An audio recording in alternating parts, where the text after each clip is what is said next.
Hello friends, कैसे हो आप सब। तो आज हम एक नई बुक करने वाले हैं, BCOS 186। थंबनेल आपने देख ही लिया होगा, ठीक है। और बुक का नाम आपके सामने ही है, व्यक्तिगत विक्रेता और बिक्री कौशल के बारे में ये आपकी बुक है, ठीक है। इसमें काफ़ी सारे यूनिट्स दिए हुए हैं पहले ही ब्लॉक के अंदर, तो हम सबको कवर करेंगे बारी बारी से।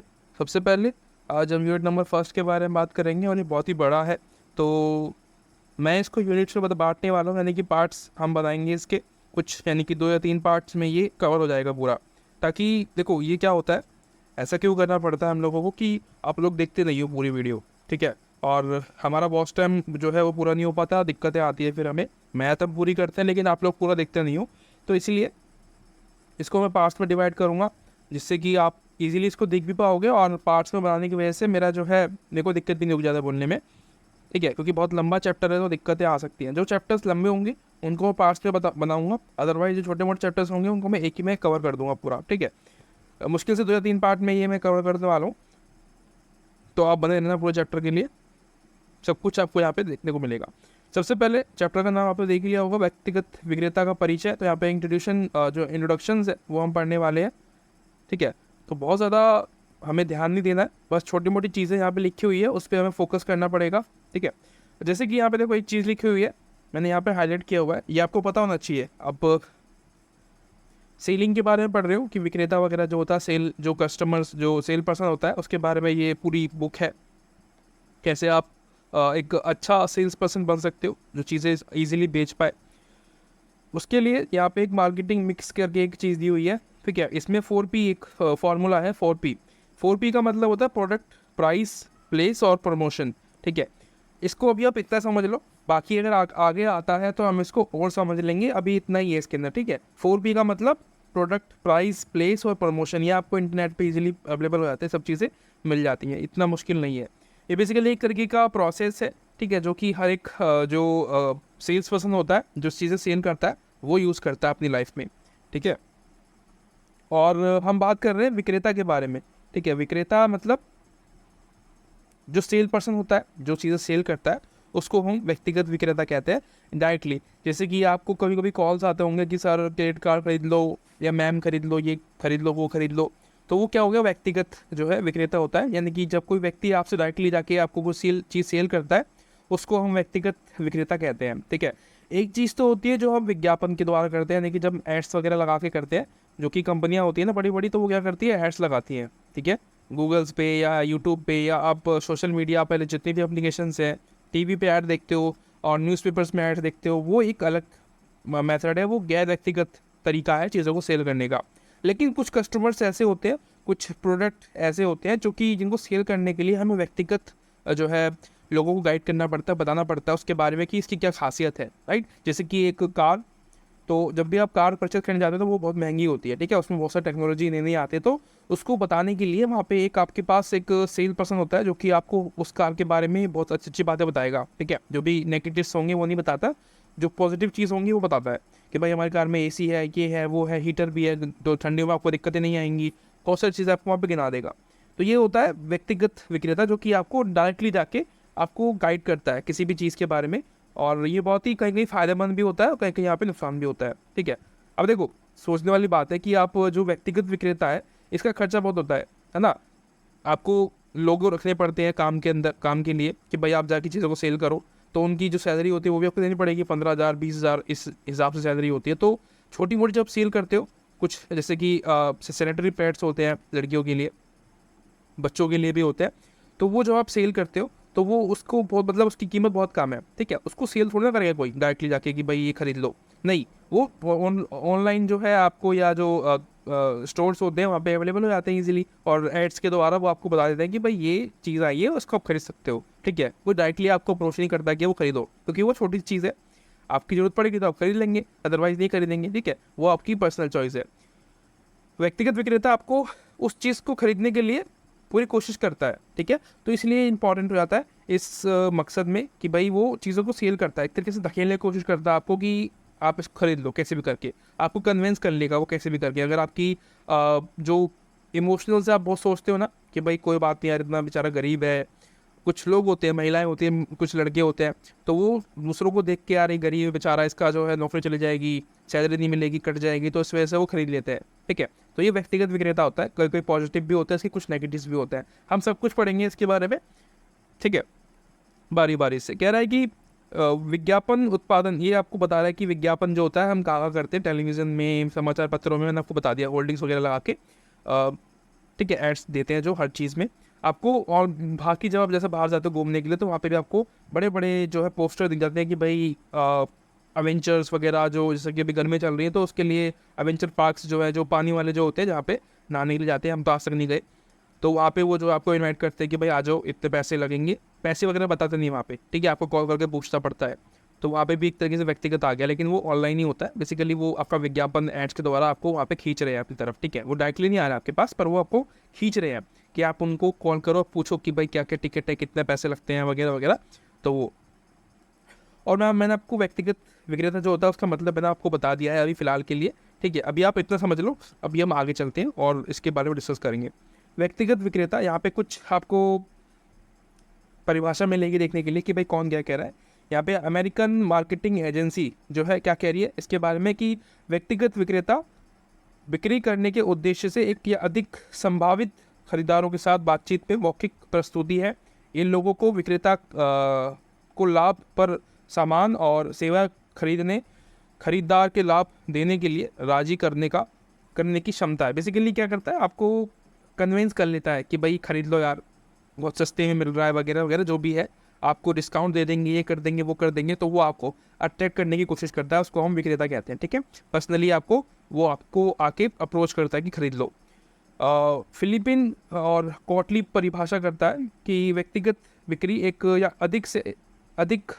एक से अधिक संभावित खरीदारों के साथ एक आमने सामने बातचीत है जो प्रस्तुतिकरण करने, सेवाओं के जवाब देने और आदेश प्राप्त करने के उद्देश्य से है। तो यहाँ पे क्या होता है, आपको जैसे कि आप कस्टमर केयर वगैरह पे कॉल करते हो, तो ये क्या हो गया, आपका व्यक्तिगत विक्रेता हो गया कि सामने वाला जो है आप उससे जुड़े हुए हो। जैसे कि हम कभी भी सिम कार्ड खरीदते हैं किसी भी कंपनी की, तो कोई भी दिक्कतें आती है उसमें तो हम कंप्लेन करते हैं, तो वो क्या हो गया, हमसे जुड़ने के लिए भी जो है ये काम में आता है। जो भी कंपनियां हैं बड़ी बड़ी, जो कि इनका काम इस तरीके का है, सिम बेचना, ठीक है, सिम बेचना या जो भी है, जैसे कि अभी वाईफाई वगैरह आता है, तो इनमें अगर कोई दिक्कतें आती है तो हमारे पास जो कंपनी होती है वो रखती है इन लोगों को, ठीक है, कस्टमर केयर वालों को, कि ये हमारे जो है दिक्कतें जो आती है हमारे साथ वो सॉल्व कर सके। तो ये जो है लॉन्ग टाइम के लिए हमारे साथ बने रहने के लिए ये काम करते हैं। अगर ऐसा नहीं करेंगे तो हम लोग क्या करेंगे, हम सिम चेंज कर देंगे, है ना। हमारे पास और कोई ऑप्शन क्या है, हम बोर्ड करा लेते हैं भाई कुछ और नंबर किसी और कंपनी में जो है, मेरा बोर्ड में काम में चलेगा तो मैं एयरटेल में जाऊँगा, अदरवाइज जियो तो है ही। ठीक है, तो ये है, तो ये कस्टमर केयर के अंदर भी काम करता है। व्यक्तिगत विक्रेता की जो प्रकृति होती है, जो नेचर होता है, वो कैसा होता है कि भाई व्यक्तिगत विक्रेता एक दौरफा संचार है जिसमें विक्रेता ग्राहक को उत्पादक की विशेषताओं, लाभों, मूल्यों, वितरण आदि के बारे में शिक्षित करता है। तो बेसिकली एजुकेट करता है उसके बारे में कि उसकी क्या क्या खासियत है, ठीक है, उसकी प्राइसिंग क्या है, उसकी फैसिलिटीज़ क्या है, क्वालिटी क्या है, कुछ अलग क्या है, क्या फीचर्स नहीं है उसके अंदर, ये सब आपको बताता है। ठीक है, तो ये इसकी जो प्रकृति है वो इस तरीके की होती है। उसके अलावा कह रहा है कि खरीदार के प्रश्नों और आपत्तियों को संभालने के दौरान उत्पादन को बेचने के लिए प्रेरित कौशल लागू करता है। तो ये क्या हो गया, सेल करता है चीज़ों को, डायरेक्टली कह रहा है। विक्रेता प्रत्येक खरीदार की आवश्यकताओं के अनुसार संचार को अनुकूलित कर सकता है। सेल्स पर्सन उपभोक्ताओं को उनकी ज़रूरतों के साथ उत्पादन के लाभों को मिलाकर करके उनके उत्पाद के लाभों के बारे में आश्वस्त करके खरीद निर्णय के लिए लोगों की अंतर्निहित इच्छा को कम करके खरीदारी करने के लिए प्रोत्साहन करता है। तो कहने का मतलब डिमांड के अकॉर्डिंग उनको सेल करता है। ठीक है, कोई भी व्यक्ति है आपके घर में आता है आपको चीज़ सेल करने के लिए, तो आपको पूछेगा कि आपकी दिक्कत है घर में, ये वाली हो सकती है, ये होगी आपके साथ, तो वो आपको पहले कन्विंस करेगा उस चीज़ के लिए। आप बोलोगे कि हाँ यार ये तो है, फिर आपको बोलेगा कि ये प्रोडक्ट मेरे पास है, आप खरीद सकते हो। ठीक है, तो ये मतलब तरीका होता है उनका सेल करने का। ठीक है, ये स्किल्स होती है। इतनी मुश्किल जो है, बहुत ज़्यादा मुश्किल होती है चीज़ सेल करने की, किसी को भी सामान बेचना बहुत मुश्किल है आज के ज़माने में। व्यक्तिगत विक्रेता उत्पाद बेचने, ग्राहकों के साथ दीर्घकालीन संबंध विकसित करने के उद्देश्यों को पूरा करते हैं। तो ये क्या है, मैं आपको बता दिया, लॉन्ग पीरियड के जो है हम चीज़ खरीदते हैं। जैसे कि कार का अगर हम ले लें, तो कार क्या होती है, हम लॉन्ग टर्म के लिए खरीदते हैं, है ना, जैसे कि 5 साल, 10 साल, 15 साल। तो दिल्ली में तो 15 साल ही है अभी फ़िलहाल, किसी भी कार की जो डेट है, यानी कि सीएनजी या जो पेट्रोल वाली है वो 10-15 साल की है और डीजल वाली 10 साल। तो एक लॉन्ग टर्म हो गया ना बेसिकली, काफ़ी समय के लिए हम खरीदते हैं, तो वो कंपनी के साथ जो है कस्टमर केयर भी हमारे को मिलता है कि भाई कोई भी दिक्कतें आती है उस कार में तो हम कस्टमर केयर में कॉल करके बोल सकते हैं कि भाई ये दिक्कत है, ठीक करो इसको।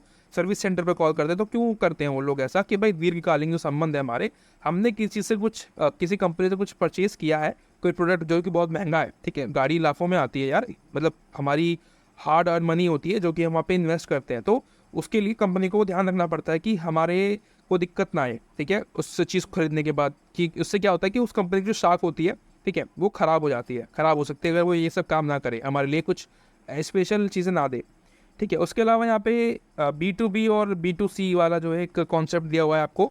B2B मतलब बिजनेस टू बिजनेस, ठीक है, और B2C मतलब बिजनेस टू कस्टमर। इसका मतलब क्या होता है, जब देखो कंपनी यहाँ पे दो प्रकार की होती है, ठीक है। एक कंपनी ऐसी होती है जो कि कंपनी के लिए काम करती है, किसी और कंपनी के लिए, जैसे कच्चा माल प्रोवाइड कराना, वो करती है। तो ये तो हो गया B2B, यानी कि बिजनेस टू बिजनेस, यानी कि कोई, जैसे कि मैं हूँ तो मैं किसी और कंपनी को अपना जो प्रोडक्ट है वो सेल करूँगा। जैसे कि कार बनाने की कंपनी है, पूरा कार बनाती है वो, लेकिन उस कंपनी ने मुझे जो टायर है, ठीक है, जैसे कि MRF के टायर है, तो मेरे को दिया है, मैं MRF का जो है CEO जो भी हो सकता है वो हूँ, ठीक है, मेन व्यक्ति, जो कि उस चीज़ की जो भी सेल्स वाली जो चीज़ें हैं वो मेरे पास आती हैं। तो क्या है कि ये उस तरीके का काम होता है, ठीक है, यानी कि थर्ड पर्सन एक तरीके से, कार बनाने की कंपनी है, ठीक है, वो कार पूरी थोड़ा ना बनाती है, कुछ कुछ सामान जो है बाहर से भी मंगाती है, कार के जो कुछ पार्ट्स होते हैं जैसे कि टायर्स हो गए, ठीक है। उसके अलावा उसकी जो इंटीरियर है वो कोई और कंपनी बना रही है, पता चल रहा है, ठीक है। उसमें जो फीचर्स डालने वाली चीज़ें हैं, AC है जो कोई और कंपनी बना रही है। तो ये क्या होता है, ये B2B वाला बिजनेस होता है। और एक होता है B2C, यानी कि B2C, इसको क्या कहते हैं, बिजनेस टू कस्टमर, यानी कि हमें सेल करता है कोई कंपनी जो है, जैसे कि मारुति है, ठीक है।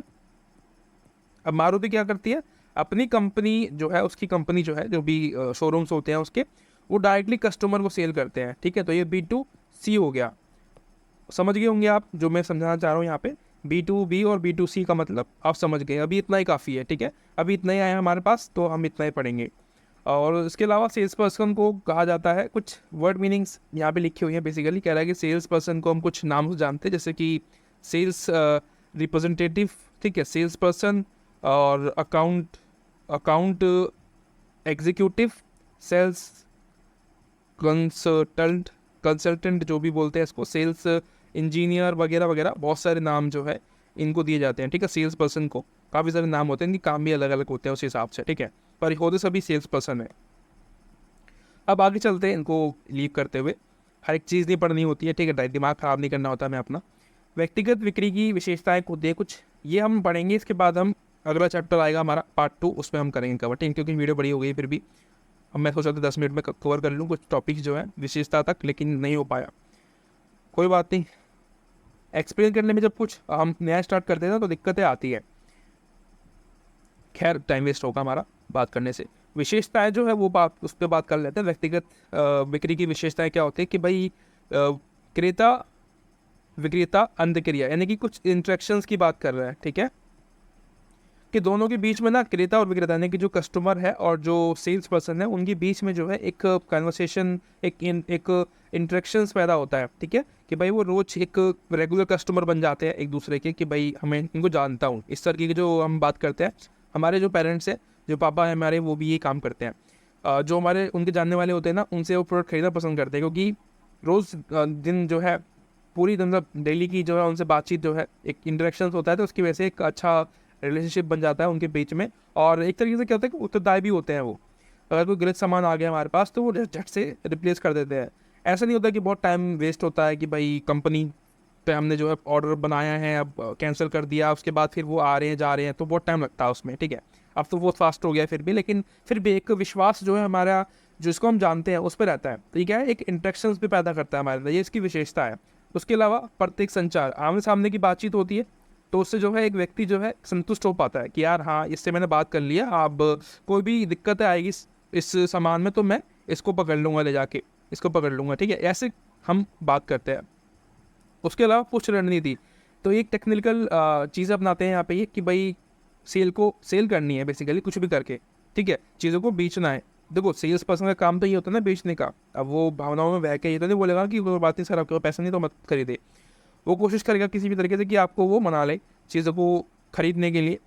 आपको बोलेगा कि भाई मैं आपको ईएमआई पे करवा दूंगा, अभी आप इतनी जमा कर दो, बाकी की आप जो है इंस्टॉलमेंट बना ले देंगे और 3 से 4 हज़ार रुपये की आप इजीली आप उसको कर देना। तो वो कुछ भी करके आपको मनाएगा। तो क्या करेगा, तरीके से पुश रणनीति बनाता है, यानी कि वो अपना जो सामान है वो आपको देने की कोशिश करेगा, धकेलेगा आपकी तरफ, यार ले लो यार कोई बात नहीं, जो भी है आप बाद में दे देना, ठीक है। ये भी होता है। अनुकूलन और व्यक्तिकरण, इसमें क्या होता है विज्ञापन में, हाँ ये भी है कि भाई जब हम एड्स की बात करते हैं, ठीक है, एड्स जो जो लगाती है कंपनियां, तो उससे क्या होता है कुछ लोग उससे इंटरेक्ट नहीं कर पाते, समझ नहीं पाते कि क्या बोल रहा है।